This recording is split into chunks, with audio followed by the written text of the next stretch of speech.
Two beasts of Revelation 13. America and the Vatican to co-host Religious Freedom Summit. The two beast powers of Revelation 13 are coming together, professing to bring peace to the world through this religious liberty movement, but in reality, using stealth to deceive the world into joining the ecumenical movement. At a recent Religious Freedom Summit in the U.S., which is being touted as the largest religious freedom summit in history, the U.S. ambassador to the Holy See, Callista Gingerich, announced that America and the Vatican are to co-host a religious freedom summit in October. Gingerich said the event, which will take place on October 2nd, will highlight the importance of working with faith-based organizations to support and protect religious freedom and is a direct result of the ministerial, which is billed as largest religious freedom event of its kind in the world. The ambassador said promoting religious liberty is a major part of her work in collaboration with the Holy See. If there is one fundamental goal of this ministerial, it is to rid the world of religious persecution and repression, said Gingerich. The United States is deeply committed to this endeavor and will never settle for people of faith to be persecuted, repressed, or merely tolerated by governments or societies, she continued. First of all, what kind of common good and religious liberty does the Vatican want? In respecting religious liberty and the common good of all, Christians should seek recognition of Sundays and the Church's holy days as legal holidays. So what is the Vatican seeking through this religious liberty movement?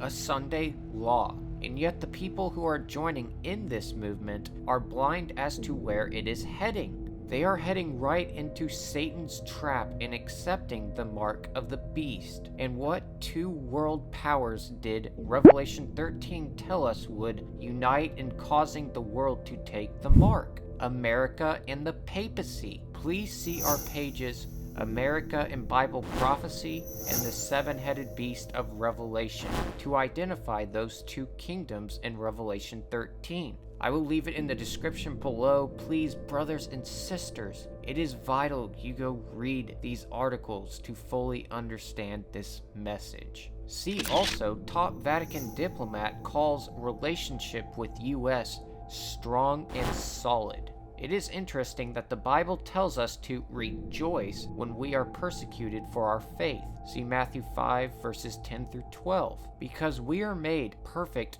through the trial of our faith. See 1 Peter 1 verse 7. But these so-called Christian leaders are seeking to put an end to persecution. Why? They are using this as a cloak for America to be able to force itself upon the world, which Revelation 13 said would happen, to force unity among the different faiths and churches with Rome, which will end up with the enforcement of the mark of the beast. Now, did you notice what else Callista Gingerich said above? She said the following: the United States is deeply committed to this endeavor and will never settle for people of faith to be persecuted, repressed, or merely tolerated by governments or societies. Did you get that? We will not even be allowed to just tolerate people of different faiths. We will have to openly accept them and embrace them. So what does that mean to those of us who preach the truth concerning the fallen churches of Babylon? What does that mean to the three angels' messages? The message and those of us who preach the message will be banned. That is the goal of this so-called religious freedom movement, to ban the truth. That is from Satan, not God. And which nation is the main force behind this movement? America, the second beast of Revelation 13, the nation which will cause the world to take the mark of the Roman Catholic Church. Look at the following news article reporting about the Religious Freedom Summit that just took place in America. The developments Thursday, July 18th, were among the highlights of the last day of the State Department's ministerial to advance religious freedom. Foreign ministers also took turns stating ways their nations are working to affirm religious liberty. That followed 2 days of meetings where survivors shared their stories of persecution, and some of the almost 900 religious leaders and activists in attendance made plans to foster interfaith understanding. 900 religious leaders are going away now to make plans to foster interfaith understanding. That is what this movement is all about. Ecumenism with Rome. Friends, there is an evil plan behind this religious liberty movement. An evil plan to unite the churches and religions together with Babylon, the mother of harlots. And they are cloaking it with an appearance of righteousness, while God is calling his people out of Babylon. See Revelation 18 verses 1 through 4. These leaders are calling the world to come in. But we know God's word tells us not to have fellowship with those who do not follow the gospel and come out from among them. See 2 Corinthians 6 verses 14 through 17. We must stand firm upon the rock, which is our Lord and Savior Jesus Christ, and follow him alone. Please pay careful attention to the following quote. Protestantism will yet stretch her hand across the gulf to grasp the hand of spiritualism. She will reach over the abyss to clasp hands with the Roman power. And under the influence of this threefold union, our country will follow in the steps of Rome in trampling on the rights of conscience. Spiritualism is now changing its form, veiling some of its more objectionable and immoral features, and assuming a Christian guise. Formerly, it denounced Christ and the Bible. Now it professes to accept both. The Bible is interpreted in a manner that is attractive to the unrenewed heart, while its solemn and vital truths are made of no effect. A God of love is presented, but his justice, his denunciations of sin, the requirements of his holy law are all kept out of sight. That this is a rebellious people, lying children, children that will not hear the law of the Lord, which say to the seers, see not, and to the prophets, prophesy not unto us right things, speak unto us smooth things, prophesy deceits. Spiritualism is now taking on a Christian guise with good causes for the common good of the world. It now professes to accept the Bible and Christ. But notice what is being pushed aside: the vital truths of God's word. The world is being captured by spiritualism, putting truth aside for the common good of all. Be warned, friends. Do not be deceived. Thank you for listening. God bless. And I beheld another beast coming up out of the earth. And he had 2 horns like a lamb, and he spake as a dragon. And he exerciseth all the power of the first beast before him, and causeth the earth and them that dwell therein to worship the first beast, whose deadly wound was healed. And he doeth great wonders, so that he maketh fire come down from heaven on the earth in the sight of men, and deceiveth them that dwell on the earth by the means of those miracles which he had power to do in the sight of the beast, saying to them that dwell on the earth that they should make an image to the beast which had the wound by a sword, and did live.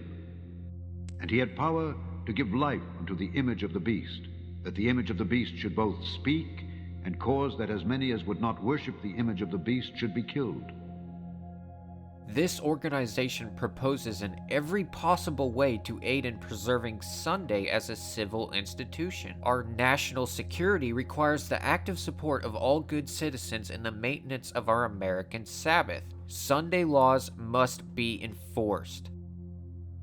The Catholic Church says, "No, by my divine power, I abolished the Sabbath day and command you to keep the first day of the week. And lo, the entire civilized world bows down in reverent obedience to the command of the Holy Catholic Church." The authority of the Church could therefore not be bound to the authority of the Scriptures because the Church had changed the Sabbath into Sunday, not by command of Christ, but by its own authority. Sunday is our mark of authority. The Church is above the Bible, and this transference of Sabbath observance is proof of that fact. From the birth of Popery to the present time, it is estimated by careful and credible historians that more than 50 millions of the human family have been slaughtered for the crime of heresy by popish persecutors, an average of more than 40,000 religious murders for every year of the existence of Popery to the present day. The Church of Rome has shed more innocent blood than any other institution that has ever existed among mankind, will be questioned by no Protestant who has a competent knowledge of history. It is impossible to form a complete conception of the multitude of her victims, and it is quite certain that no powers of imagination can adequately realize their sufferings. Some have suffered torture because they would not rest when others kept Sunday, for they declared it to be the holiday and law of Antichrist. Council, Moscow, 1503. The accused Sabbath keepers were summoned. They openly acknowledged the new faith and defended the same. The most prominent of them were condemned to death and burned publicly in cages at Moscow, December 17th, 1503. And I saw thrones, and they sat upon them, and judgment was given unto them. And I saw the souls of them that were beheaded for the witness of Jesus and for the word of God, and which had not worshipped the beast, neither his image, neither had received his mark upon their foreheads or in their hands. If the world hate you, ye know that it hated me before it hated you. If ye were of the world would love his own. But because ye are not of the world, but I have chosen you out of the world, therefore the world hateth you. But all these things will they do unto you for my name's sake, because they know not him that sent me. Because they know not him that sent me. They shall put you out of the synagogues. Yea, the time cometh that whosoever killeth you will think that he doeth God service. And these things will they do unto you, because they have not known the Father, nor me. And the third angel followed them, saying with a loud voice, If any man worship the beast and his image, and receive his mark in his forehead or in his hand, the same shall drink of the wine of the wrath of God, which is poured out without mixture into the cup of his indignation. And he shall be tormented with fire and brimstone in the presence of the holy angels and in the presence of the Lamb. And the smoke of their torment ascendeth up forever and ever. And they have no rest day or night, who worship the beast and his image, and whosoever receiveth the mark of his name.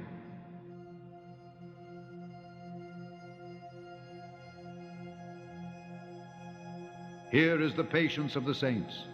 Here are they that keep the commandments of God and the faith of Jesus. These are they which were not defiled with women, for they are virgins. These are they which follow the Lamb whithersoever he goeth. These were redeemed from among men, being the firstfruits unto God and to the Lamb.